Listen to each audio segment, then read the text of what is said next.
50,000 कमाने वाला भी कहता है यार पैसे कम पड़ते हैं। 1 लाख कमाने वाला भी, और कई बार 3 लाख कमाने वाला भी कहता है पता ही नहीं चलता पैसे कहां चले जाते हैं। तो एक सवाल है, प्रॉब्लम इनकम की है या पैसों को हैंडल करने की सिस्टम की? सोचिए, 2 लोग 1 लाख महीना कमाते हैं। 10 साल बाद एक के पास इन्वेस्टमेंट्स है, एसेट्स है, फाइनेंशियल फ्रीडम है, और दूसरे के पास अच्छी कार है, अच्छी लाइफस्टाइल है, लेकिन सैलरी अगर 3 महीना बंद हो जाए तो टेंशन शुरू।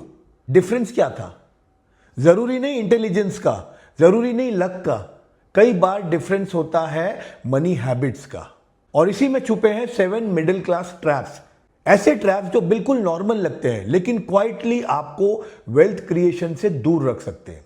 और 7th ट्रैप इंटरेस्टिंग है क्योंकि वो डायरेक्टली पैसों का है ही नहीं, फिर भी मेरे हिसाब से वो सबसे इंपॉर्टेंट है।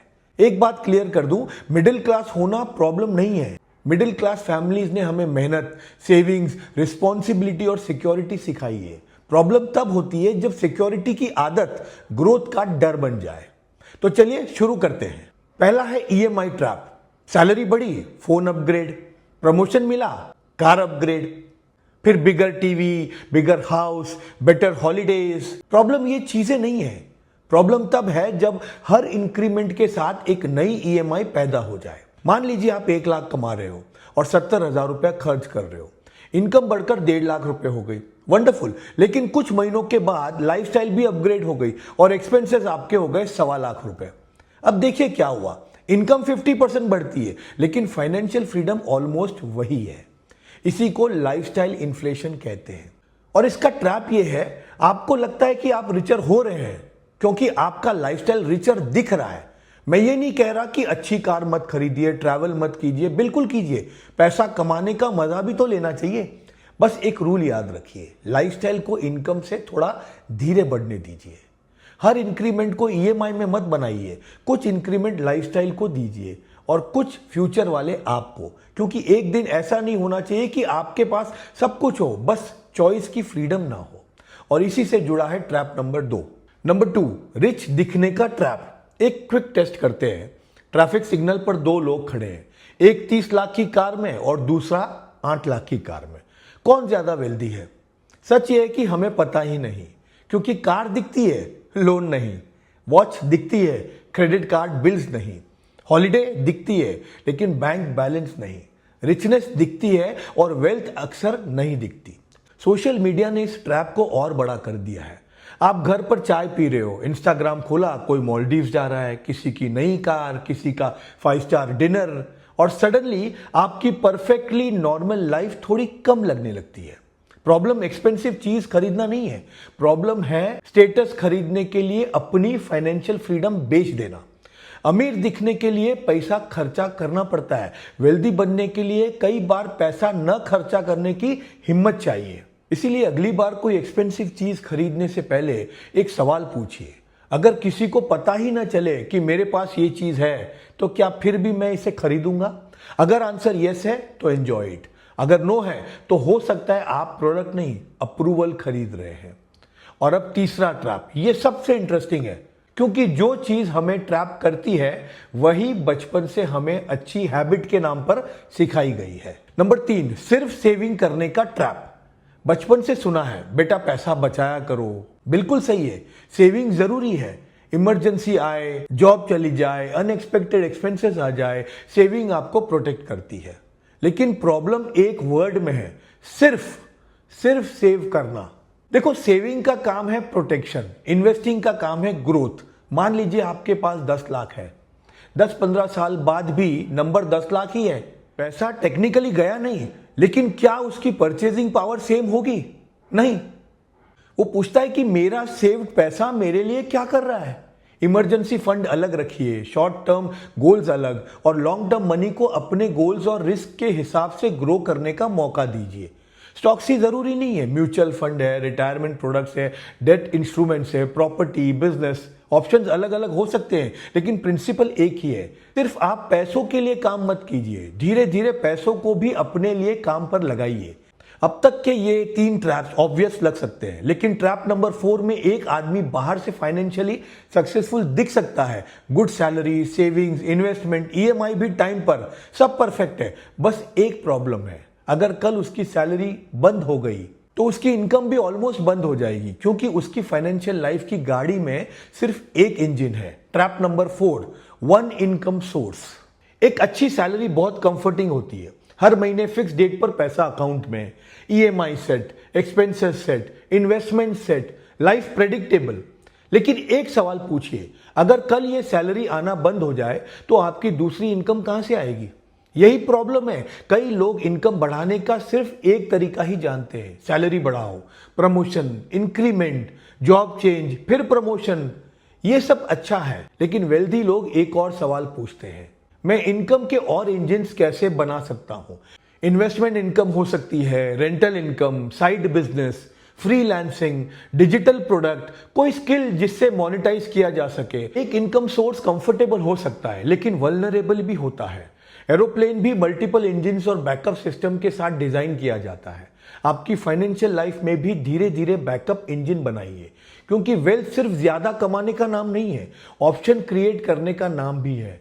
और अब ट्रैप नंबर 5, इसमें पैसा होता है, अपॉर्चुनिटी भी होती है, लेकिन आदमी खुद ही ब्रेक लगा देता है। नंबर 5, रिस्क से डरने का ट्रैप। मिडिल क्लास फैमिलीज में एक लाइन बहुत कॉमन है, रिस्क मत लेना। और देखिए, ये एडवाइस गलत नहीं है। अपनी सारी सेविंग्स किसी अननोन बिजनेस में डाल देना, बिना समझे स्टॉक्स खरीद लेना, लोन लेकर स्पेकुलेशन करना, ये करेज नहीं है, ये स्टुपिडिटी हो सकती है। लेकिन दूसरी एक्सट्रीम भी डेंजरस है, हर रिस्क से बचना। बिजनेस नहीं, रिस्क है। इक्विटी नहीं, रिस्क है। जॉब चेंज नहीं, रिस्क है। नए स्किल पर पैसे खर्च नहीं करने, पता नहीं ये रिटर्न्स मिलेगा या नहीं मिलेगा। और धीरे धीरे हम ऐसी लाइफ चूज कर लेते हैं जहां लॉस का रिस्क कम है, लेकिन ग्रोथ के चांसेस भी कम है। एक इंपॉर्टेंट डिफरेंस समझिए, रेकलेस रिस्क और कैलकुलेटेड रिस्क सेम नहीं है। कैलकुलेटेड रिस्क का मतलब है समझिए, रिसर्च कीजिए, डाउनसाइड देखिए, स्मार्ट स्टार्ट कीजिए और फिर डिसीजन लीजिए, क्योंकि कभी कभी लाइफ का सबसे बड़ा रिस्क कोई रिस्क ना लेना होता है। पैसे में एक और रिस्क है जो हमें दिखाई नहीं देता, अपॉर्चुनिटी कॉस्ट। आपने पैसा लूज नहीं किया, लेकिन डर के वजह से 10 साल तक उसे ग्रो होने का मौका भी नहीं दिया। लॉस स्टेटमेंट में दिख जाता है, मिस्ड अपॉर्चुनिटी कभी स्टेटमेंट में नहीं दिखती। और अब ट्रैप नंबर 6, ये शायद सबसे सटल मनी ट्रैप है। नंबर 6, इनकम बढ़ाना, एसेट्स नहीं। हम सक्सेस को कैसे मेजर करते हैं? सैलरी कितनी है, पैकेज कितना है, बिजनेस का टर्नओवर कितना है। लेकिन एक फाइनेंशियली स्मार्टर सवाल है, आप ओन क्या करते हैं? मान लीजिए एक आदमी 2 लाख महीना कमाता है, लेकिन ऑलमोस्ट सब लाइफस्टाइल और ईएमआई में चला जाता है। और दूसरा 1 लाख कमाता है, लेकिन हर महीना सिस्टमेटिकली एसेट बिल्ड करता है। आज पहला आदमी रिचर दिखेगा, लेकिन 15 साल बाद पिक्चर कंप्लीटली डिफरेंट हो सकती है। इनकम जरूरी है, बहुत जरूरी है, लेकिन इनकम को वेल्थ में कन्वर्ट करने के लिए कुछ पैसा ऐसी चीजों में जाना चाहिए जो आपकी नेटवर्थ बिल्ड करे।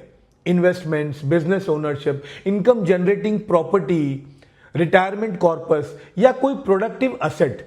सिंपल लैंग्वेज में सैलरी आपकी स्पीड है, एसेट आपकी डिस्टेंस। फास्ट भागना अच्छा है, लेकिन अगर हर महीने स्टार्टिंग पॉइंट पर वापस आ रहे हैं तो स्पीड का क्या फायदा? इसलिए जब भी इनकम बढ़े, सिर्फ ये मत सोचे कि अब मैं क्या अपग्रेड कर सकता हूं। एक और सवाल पूछिए, अब मैं क्या ओन कर सकता हूं? और अब आते हैं ट्रैप नंबर 7 पर। वीडियो की शुरुआत में मैंने कहा था कि ये ट्रैप डायरेक्टली पैसों का है ही नहीं, लेकिन शायद ये बाकी 6 ट्रैप से भी ज्यादा इंपॉर्टेंट है। ट्रैप नंबर 7, लोग क्या कहेंगे। आप सोच रहे होंगे कि इसका वेल्थ से क्या कनेक्शन है? बहुत गहरा कनेक्शन है। हम एक्सपेंसिव वेडिंग क्यों करते हैं? कभी कभी लोग क्या कहेंगे। कार जल्दी अपग्रेड क्यों करते हैं? लोग क्या कहेंगे। बच्चे अनकन्वेंशनल कैरियर चूज करें तो डर क्यों लगता है? लोग क्या कहेंगे। बिजनेस ट्राई क्यों नहीं करते, करियर स्विच क्यों नहीं करते, कभी छोटा स्टार्ट करने में एम्बेरसमेंट क्यों फीलिंग होती है?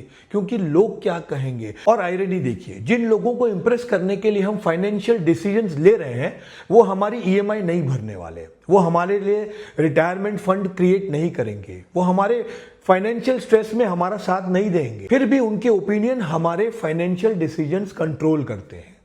इसीलिए मेरे हिसाब से वेल्थ क्रिएशन का एक अंडररेटेड स्किल है दुनिया को डिसअपॉइंट करने की थोड़ी सी हिम्मत। हर ट्रेंड फॉलो मत कीजिए, हर स्टेटस सिंबल मत खरीदिए, हर डिसीजन एक्सप्लेन मत कीजिए। कभी कभी फाइनेंशियली स्मार्ट डिसीजन बाहर से बोरिंग दिखेंगे, normal car, simple phone, controlled lifestyle, regular investing, years of patience, Instagram वर्दी कुछ नहीं। लेकिन वेल्थ अक्सर बोरिंग ही दिखती है जब तक रिजल्ट एक्स्ट्रा ऑर्डिनरी न हो जाए। तो ये थे 7 मिडिल क्लास ट्रैप्स। लेकिन मैं नहीं चाहता कि आप इस वीडियो के बाद ये सोचें कि मिडिल क्लास थिंकिंग बुरी है। बिल्कुल नहीं, मिडिल क्लास वैल्यूज में बहुत स्ट्रेंथ है। मेहनत, रिस्पॉन्सिबिलिटी, सेविंग्स, फैमिली, सिक्योरिटी, बस उनमें एक चीज ऐड करनी है, वो है ग्रोथ। ईएमआई लीजिए लेकिन फ्रीडम मत बेचिए। लाइफ एंजॉय कीजिए लेकिन अप्रूवल मत खरीदिए। सेव कीजिए लेकिन पैसा ग्रो भी कीजिए। सैलरी कमाइए लेकिन दूसरा इंजन भी बनाइए। रिस्क समझिए, उससे ब्लाइंडली मत भागिए। इनकम बढ़ाइए लेकिन असेट भी बिल्ड कीजिए। और सबसे इंपॉर्टेंट, अपनी फाइनेंशियल लाइफ दूसरों को इंप्रेस करने के लिए मत जिए, क्योंकि आखिर में वेल्थ का मतलब सबसे एक्सपेंसिव कार होना नहीं है। वेल्थ का मतलब है आपके पास चॉइसेस होना। किस काम को यस कहना है, किस काम को नो कहना है, कब काम करना है, किसके साथ वक्त स्पेंड करना है। और कभी कभी पैसा होने की सबसे बड़ी लग्जरी कोई चीज खरीदना नहीं होती, किसी चीज को मना कर पाना होता है। इन 7 ट्रैप में से आपको सबसे डेंजरस कौन सा ट्रैप लगा? कमेंट में सिर्फ 1 से 7 के बीच में नंबर लिख दीजिए। और अगर ये वीडियो यूजफुल लगे तो इसे उस पर्सन के साथ जरूर शेयर कीजिए जो पैसा तो बहुत अच्छा कमाता है लेकिन सेविंग कुछ नहीं करता। धन्यवाद।